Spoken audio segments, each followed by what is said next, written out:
Hello, everyone. Guten Abend. I want to thank my great partner and friend, Chancellor Merkel, for inviting me here to Hanover.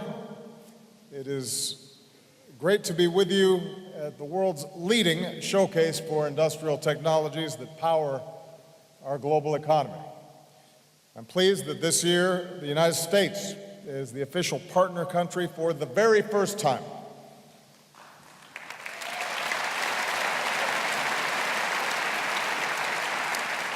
And it is an honor to be the first United States president ever to attend the Hannover Messe. It's also quite a pleasure to be here as Germans celebrate the 500th anniversary of your beer purity law.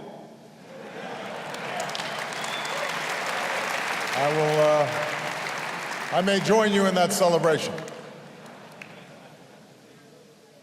I'm joined here today by our Commerce Secretary, Penny Pritzker, more than 350 American companies, including more than 200 small and medium-sized businesses, and dozens of economic development organizations from states, cities, and communities across the United States. And I am here, and we are here, because we are ready to do even more business with Germany, more business with Europe, and more business with the world.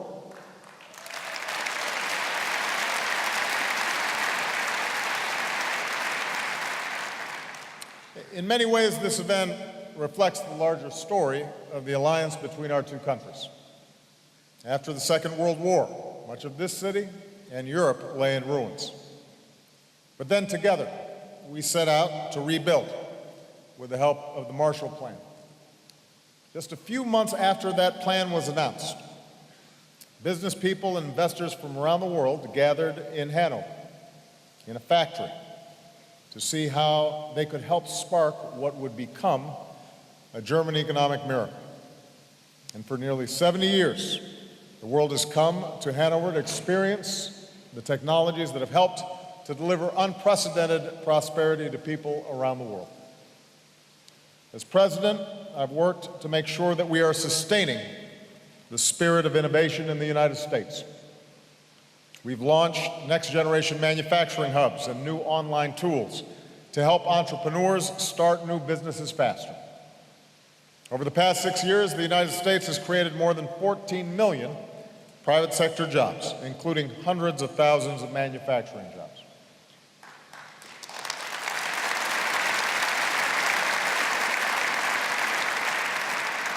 And here at Hannover Messe, you will see examples of American growth and ingenuity, including a full 3D printed electric car. Angela, maybe you and we can go driving. I'll have to ask Secret Service. But because we live in a global economy where so much of our economic growth and job creation is fueled by trade, I've also worked to make sure we're trading more with each other.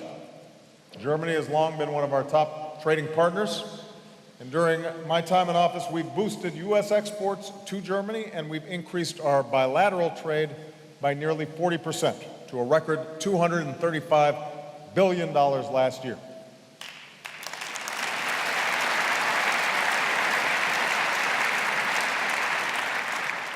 German investment in the United States now supports more than 600,000 American jobs. And you're selling more of your products to America as well.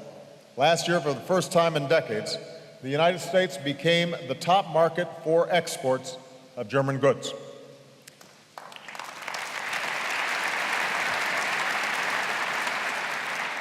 So we need to build on this success. I want us doing even more business together, more trade, and creating more jobs for our people. Which brings me to my first message today, because I know we have companies here from all over the world. As you look around the globe and try to decide where to invest, where to set up shop, I urge you to select the United States of America. Select USA.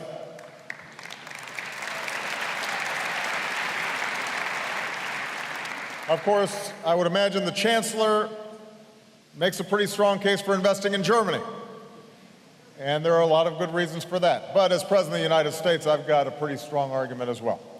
So Angela, with your understanding, I'm going to give everybody here the best pitch that I can. In the United States, you have access to one of the world's largest markets, more than 320 million people. Our world-class universities and research centers are responsible for more than a quarter of the world's research and development. We've been issuing about 300,000 utility patents a year for new ways to manufacture. Americans are among the most productive workers in the world. Manufacturing productivity has surged.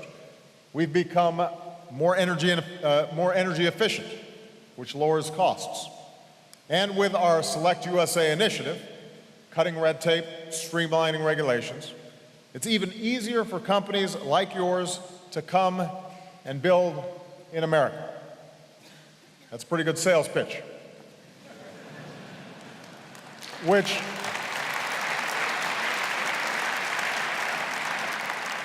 brings me to the other message I want to deliver today.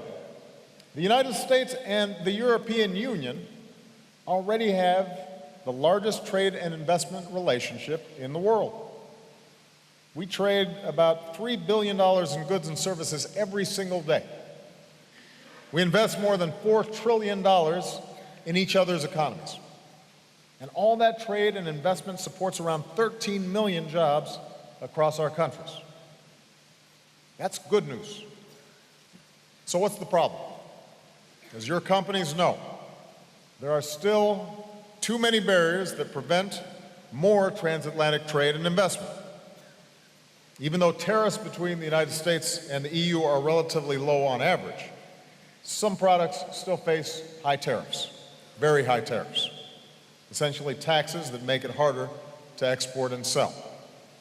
Different regulations, rules, standards, all these drive up costs, keep manufacturers out of markets, or force companies to make different versions of the same product for different markets. Duplicative tests and inspections and more costs. Taken together, these barriers are holding us back from even greater trade, investment, and job creation. That's the reason why the United States and the EU have moved forward with the Transatlantic Trade and Investment Partnership, or TTIP. I know that trade can invoke great emotions in all of our countries. Over the years, some workers and families have felt the costs, the localized cost of globalization and automation and jobs shipped overseas without necessarily seeing or feeling the benefits of trade, which are more diffuse and broadly shared. And these anxieties are real. And at a time of growing inequality in many advanced economies, we have to address them. But the answer is not to pull up the drawbridge and stop trade. In a global economy, that's not possible. The answer is to learn from the past and do trade the right way, with high standards for workers and consumers and the environment. And that's the kind of trade that we're pursuing in this partnership.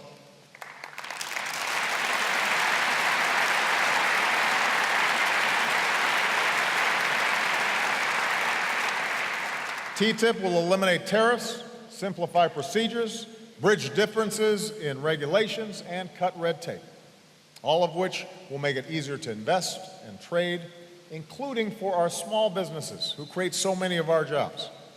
And I want to be clear about this. TTIP will not lower standards. It will raise standards even higher. High labor standards to protect workers.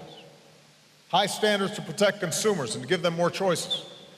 High standards to protect the environment. And something very important in our digital economies, it will help ensure we have a free and open internet, the greatest engine for innovation the world has ever seen.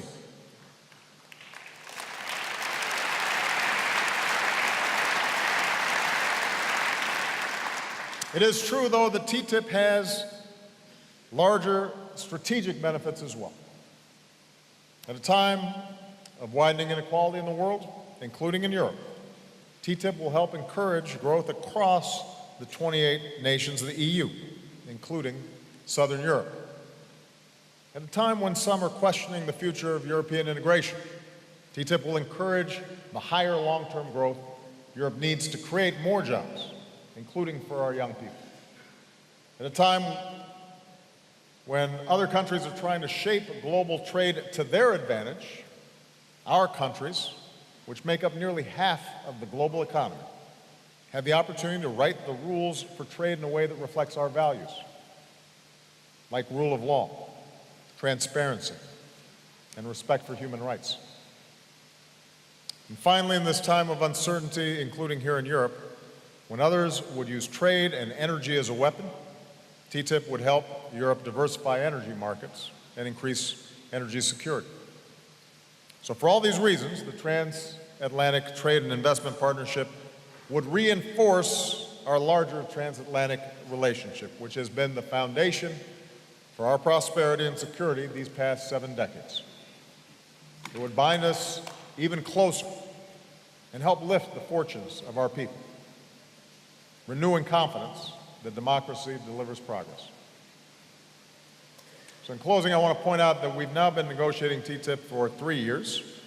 We have made important progress, but time is not on our side. If we don't complete negotiations this year, then upcoming political transitions in the United States and Europe could mean this agreement won't be finished for quite some time. I know the politics are hard, but we have to keep making our case, stating the facts and dispelling any misperceptions. We can't let this opportunity close.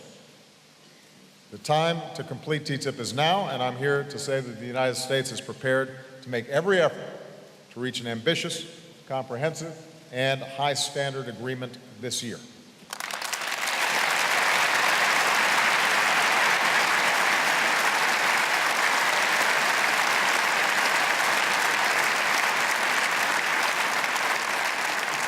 And just as I've demonstrated my willingness to invest political capital back home to expand trade that creates jobs, I call on leaders across Europe to join me and Chancellor Merkel in doing the same.